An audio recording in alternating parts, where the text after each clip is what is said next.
Give it up for Frank one more time. What a great American he is, a great leader in the conservative movement. And thank you to all of you. Merry Christmas. This is the greatest party every single year in Washington, D.C., and I'm so glad to be here to celebrate with all of you who support such an important cause at the American Principles Project. I am humbled by this award and by this honor. Thank you very much to everyone at APP. Terry and Katie Schilling, thank you for your friendship and all that you do. A little bit louder, people, come on.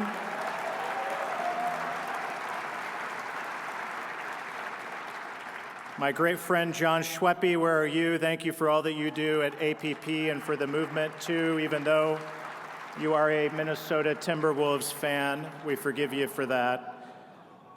Thank you to everybody at APP and all of you for supporting this organization. It's an honor to be recognized with the Jeff Bell Award.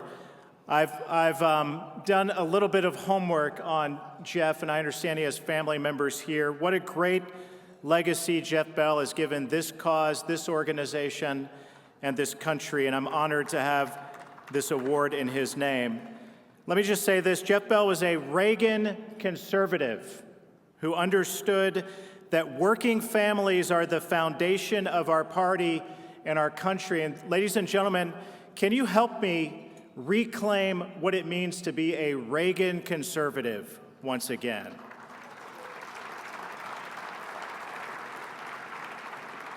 I see one of my heroes, Gary Bauer, in the front of the room, a Reagan conservative who understands what I'm talking about. Because Gary, what I've noticed in Washington, D.C. lately is a lot of squishy Republicans like to say, I'm a Reagan conservative, which has become a dog whistle to I'm not a Trump Republican. And I want to say this, Ronald Reagan would love President Trump because President Trump represents what Ronald Reagan stood for. And it's long past time for true Reagan conservatives to understand that Reagan conservatives are Trump conservatives, and let's take back that term from the squishy conservatives who want to turn it into something else. But I digress from the important topic of the night. In less than a month, Terry, I will place my hand on the Bible and take an oath to be the next United States Senator from my great state, the great state of Indiana.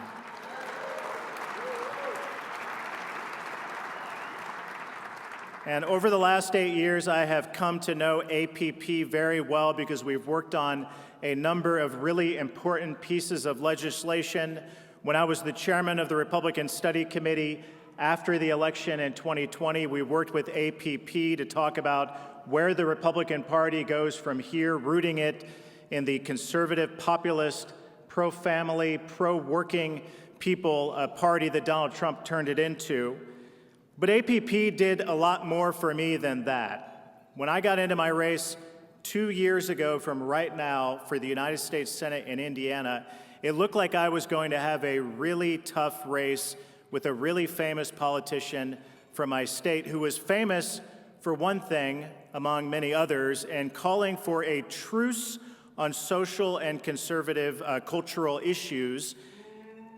And Terry Schilling and all of the gang at APP reminded every Hoosier in my state that that's what he stood for, which was much different than what I stood for. And I thank APP for that because it's one of the reasons that he eventually didn't get into the race, and I went on to, Terry, have the easiest U.S. Senate race in the whole country. But I have to warn you, Terry, don't take too much credit because every time I talk to Donald Trump, he likes to say, when I endorsed Jim Banks, everyone else dropped out of the race. He has other things to say about it, too. Donald Trump is the greatest president of my lifetime. He's going to be a great president again for another 4 years.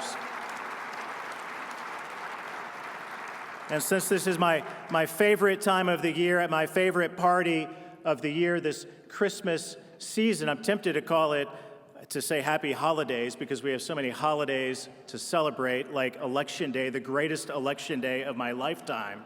that we just had on November 6th. I will get sworn in on January 3rd, and then we will have a Republican majority in the House and the Senate. That's going to be a great day.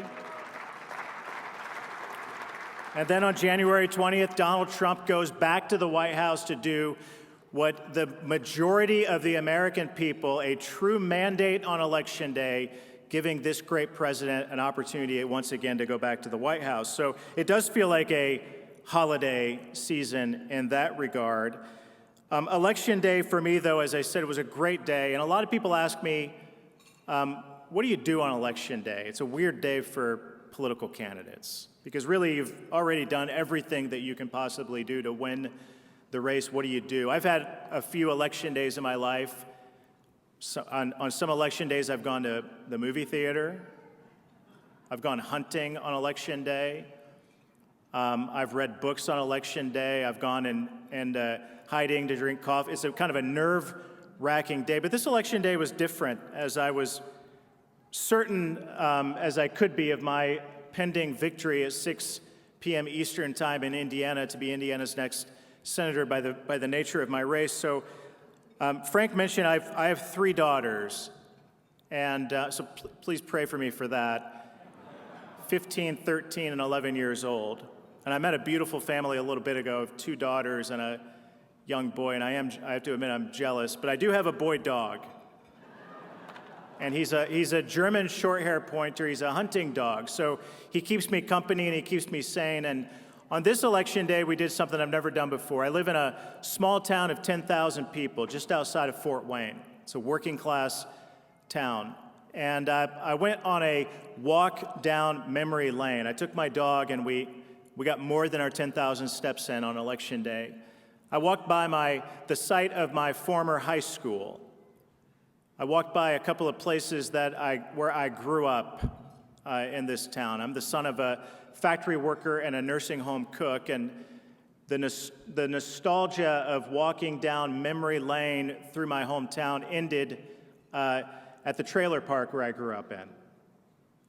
It's a short street, trailers lining both sides. I learned how to ride a bike in the trailer park, and I've never done this before, but I walked my dog down this street. It's a little bit a ways away from the part of the town that I live in, and we walked down the street to the cul-de-sac and walked back up the street, and I noticed a couple of things. First, I noticed a mom on the front porch with her 2 boys. It was an unseasonably warm Election Day this year in Indiana, and these boys were the same age as my brother Chad and I would have been when we lived in the trailer park.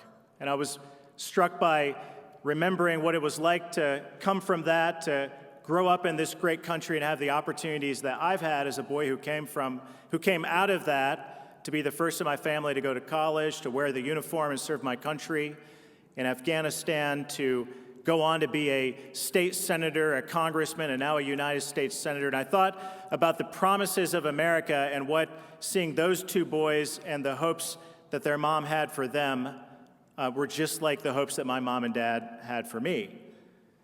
The other thing I was struck by from that, though, is what that mom recognizes that way too many Republicans, elite Republicans, old school Republicans around this country will never understand, is that mom knows that that American dream for those boys is harder than what you think. With drugs flooding into this country, killing off young boys and girls like the kids that come out of that trailer park, elites from both parties, Republicans and Democrats, selling our jobs out to China and selling out our wealth to Wall Street over Main Street, inflation sky high, that mom knows that it's harder to make ends meet and for her boys ever to reach that American dream. And then Terry, the last thing I noticed in the trailer park where I grew up in, though, on top of all of that, is there were Trump signs that lined that entire trailer park. And to me, that's what this is all about. It's not about me. I was impressed by this, by seeing those 2 boys and that mom in the trailer park with the Trump signs. It's not about me, it's about them. An American Principles Project is the first group that I have seen on Capitol Hill that has stood tall in recognizing that the new Republican Party stands for them over the elites in this country who sell us out. And that's why I love this group. I love what you stand for. I love what you do. To my many House colleagues who are in the room tonight, the last 8 years been frustrated by a lot of things, but especially frustrated by the squishy go-along to get along Republicans in the United States Senate who aren't fighting for those principles, and that's the fight that you've given me the chance to go and take on your behalf to the U.S. Senate, and I'll always appreciate it. Thank you, God bless, Merry Christmas. Thank you for the award. Great to be with all of you tonight.